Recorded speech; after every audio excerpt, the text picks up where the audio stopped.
어제 말씀드린 내용 중에 한 가지가 반대자들의 아주 극성에 대한 말씀을 드렸었습니다.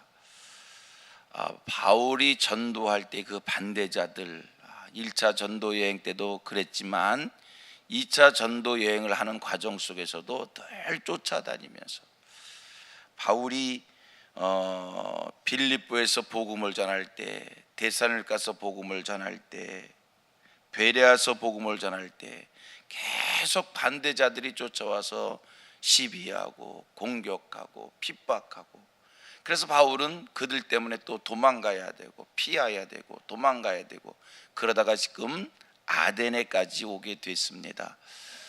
어제 말씀드린 내용이 있습니다. 반대자들이란 극성이 있었지만, 아주 극성스러운 반대가 있었지만 결국에 이루어지는 것은 하나님의 뜻이다. 사도 바울이 계속해서 그들을 피하여 옮겨가고 도망하지만 그로 인하여 전도의 영역이, 하나님의 나라가, 복음이 널리 확장됐다라고 하는 그러한 말씀을 드렸습니다.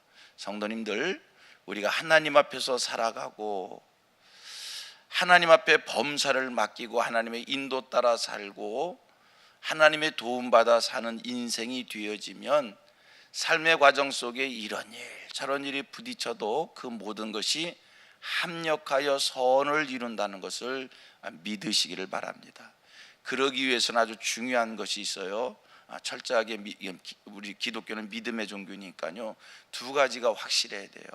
하나님이 살아계시고 그 살아계신 하나님께서 합력하여 선을 이루신다라는 이 믿음이 있어야 되고요, 또 한 가지는 하나님은 결코 나를 손해보게 하시는 분이 아니다. 지금은 모르지만 후에는 분명 이 속에 하나님의 뜻이 있다는 것을 내가 알게 될 것이다 라고 하는 것을 확실히 믿는 이 믿음, 그리고 그 믿음을 가지고 있기에 오늘 겪는 여러 가지 어려운 일들, 범사의 고통스러운 일들을 인간적으로 불평하고 인간적으로 시비하고 다투는 것이 아니라, 그런 일이 있을 때 그저 그 속에서 바울이 우리에게 보여줬던 것처럼 하나님 앞에서 사는 사람으로서 신실하게 충성되게 내가 할 수 있는 일에 최선을 다하는 그 모습을 다할 때, 불평하면서 억지로 끌려가면서 그 일을 겪을 때는 여러분 시험이 끝나지를 않아요. 그러나 그런 시험이 있을 때 그저 믿음으로 이것이 하나님이 유익하게 해주실 것이다, 이 속에 하나님의 뜻이 있을 것이다 라고 믿음으로 받아들이면서 하나님께 맡기고 내가 할 수 있는 일에 최선을 다하는 신앙의 모습을 보일 때 그 속에 하나님의 도우심, 은혜가 더 좋게 해주시는 하나님의 축복이 있는 줄 믿습니다. 자, 사도 바울이 아덴에 이르렀습니다. 여러분, 이 아덴이란 도시는 우리가 너무 잘 알지요. 우리가 잘 아는 아테네입니다.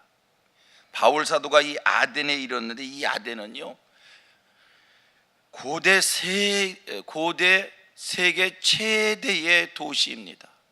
학문이, 예술이, 교육이, 모든 것이 그 당시에 최고로 발달되어진 그러한 도시였습니다.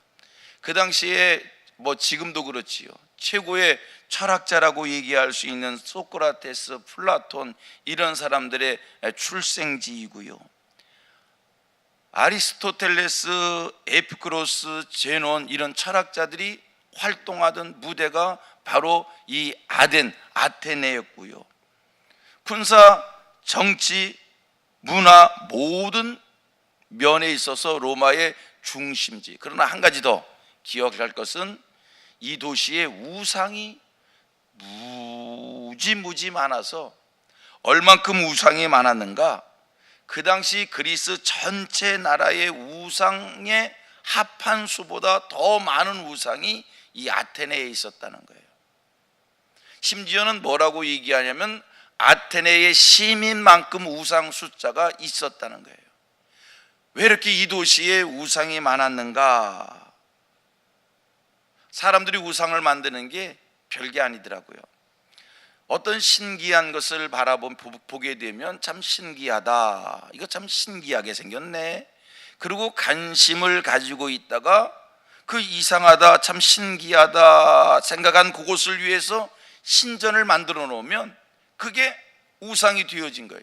이렇게 해서 아테네에 있었던 우상이 아테네 시민만큼 많이 있었다는 거예요.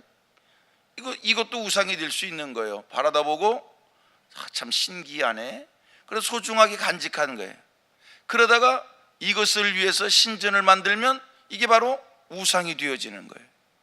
그래서 이 도시에 참 우상이 많았던 것이고요. 바울 사도가 이렇게 우상이 많은 아덴에 이르게 되었고, 자, 아덴에 이르면서 16절 말씀을 보면 아덴에 이르렀을 때에 바울의 반응이, 아덴에 이르렀을 때 바울이 어떤 마음을 가졌는가, 그 마음의 표현이 16절에 설명되고 있습니다. 자, 16절 말씀 같이 봅니다. 시작. 바울이 아덴에서 그들을 기다리다가 그 성에 우상이 가득한 것을 보고 마음에 격분하여. 자, 보세요. 최고의 도시입니다. 화려한 도시입니다. 예술이 발달된 곳이기에 얼마나 화려했을까. 그런데 바울은요, 이 도시를 바라다 보면서 그 도시에 우상이 가득한 것을 보고 마음에 어떻게 했다고요? 격분이 일어났다는 거예요. 바울은 범사를, 모든 것을 신앙의 눈으로 볼 수 있는 이러한 수준의 사람이었던 거예요. 소원하기는, 소망하기는 성면의 모든 성도님들이, 저와 여러분들이, 오늘 우리 성도들이 이 세상을 신앙의 관점에서 볼 수 있는, 신앙의 눈으로 볼 수 있는 그런 수준의 사람들이 되기를 바랍니다. 여러분, 오늘의 세상을 신앙의 눈으로, 신앙의 관점으로, 하나님의 기준으로 우리가 오늘 세상을 보면, 여러분, 우리가 이 세상 볼 때 이 세상이 어떻게 보일까요? 그냥 화려하게만 보일까요? 살맛 나는 세상으로 보일까요? 잘 사는 나라다, 참 좋은 나라다, 이렇게만 보일까요? 여러분, 소원합니다, 축복합니다. 세상을 인간의 눈으로 보지 말고요, 사람의 눈으로 보지 말고요, 하나님의 눈으로 볼 수 있는 그러한 경지에, 그런 수준에 있는 우리들 되기를 바랍니다. 하나님의 눈으로 보면 모든 것이 그렇게 다 부럽기만 하지 않을 거예요. 하나님의 눈으로 보면 모든 것을 내가 이렇게 다 갖고 싶기만 하지는 않을 거예요. 하나님의 눈으로 보면 내가 버려야 될 것도 있고, 내가 포기해야 될 것도 있고, 내가 그것 때문에 마음 아파해야 될 것도 있고, 안타까이 여겨야 될 것이 있을 거예요.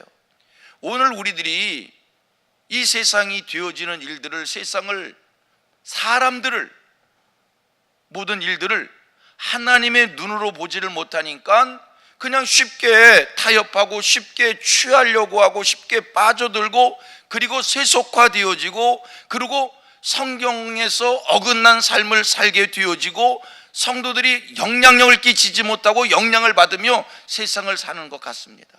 여러분, 다시 말씀합니다. 바울이 아테네에서 하나님의 눈으로 보면서 마음속에 격분이 일어났던 것처럼 범사를 하나님의 눈으로 볼 수 있는 이런 성숙함이 우리에게 임하기를 원합니다.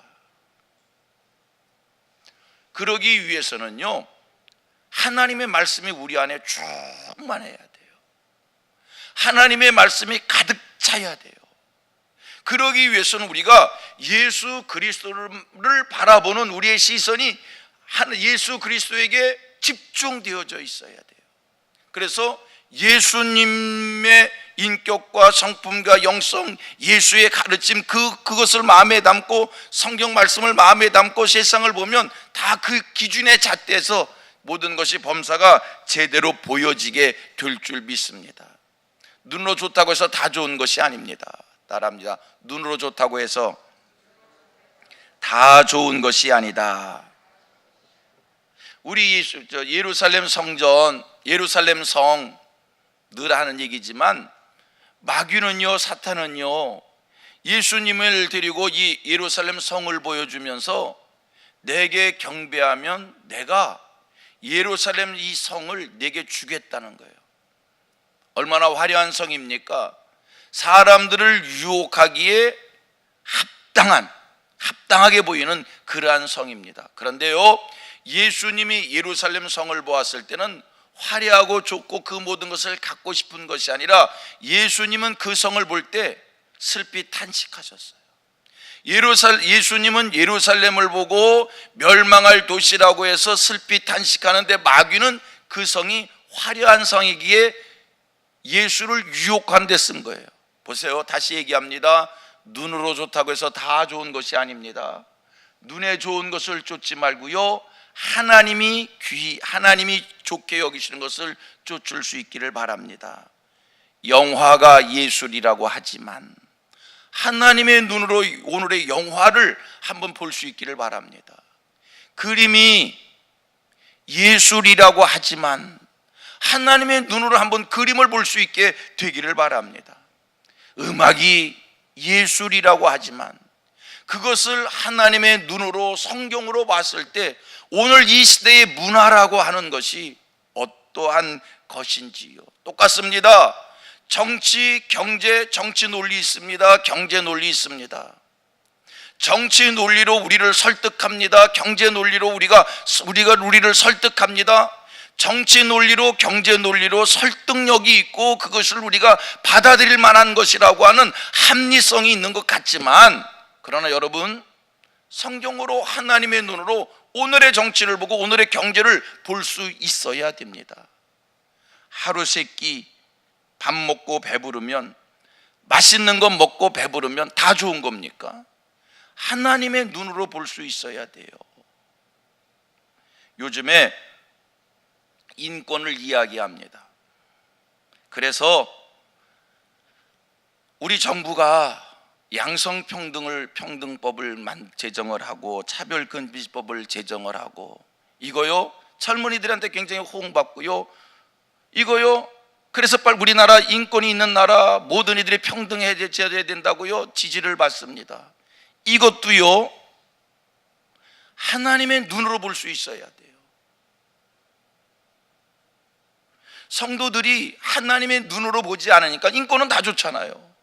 그러니까 무조건 인권이라니까 양성평등법, 차별금지법 우리가 받아들여야 된다고 하고, 우리나라 이거 제정되어져야 된다고 멋모르고 다 기독교인들도 그러는데, 우리 한국교회가 이 문제에 대해서 지금 심각하게 생각하고 있고요, 뜻이 있는 분들은 어느 순간에 한국교회 전체가 길거리로 뛰쳐나가야 될지 모르겠다, 그런 마음의 준비해야 된다, 그렇게 얘기를 하기도 하고 있어요. 왜?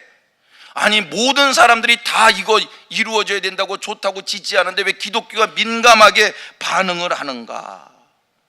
그 속에 창조의 질서를, 창조의 원리를 깨뜨리는, 성경이 가르치는 질서, 성경이 말씀하는 그 원리가 깨지는 독소 조항이 있기에 이대로 받아들일 수 없다, 긴장하고 있는 거예요. 다시 말씀합니다. 오늘 우리 안에, 우리 심령 안에 하나님의 말씀이 채워지고 하나님이 절대 기준이 돼서 세상을 하나님의 눈으로 볼 수 있는, 성경으로 볼 수 있는 이런 안목 가지시고요, 좋은 게 다 좋은 것이 아니라, 내 생각에 좋은 것이 좋다고 해서 좋은 것이 아니라 성경이 좋다고 얘기해야 좋은 것이고 성경이 맞다고 얘기해야 맞는 것이기에, 우리가 성경에서 어긋난 것을 봤을 때는 바울처럼 격분할 수 있어야 돼요. 틀린 것은 틀렸다고 얘기할 수 있어야 돼요. 모든 사람들이 아테네가 좋다고 아테네로 다 모여들고 아테네에서 살고 싶다고 하지만, 바울은 그 아테네를 바라다 볼 때 우상이 가득한 성경에서 어긋난 것을 봤을 때 격분했던 거거든요. 하나님의 말씀이 충만해지기를 원합니다. 그래서 하나님의 눈으로 세상을 볼 수 있는, 범사를 판단할 수 있는 이런 지혜가 우리에게 풍성해지기를 주님의 이름으로 축복하고 소원합니다.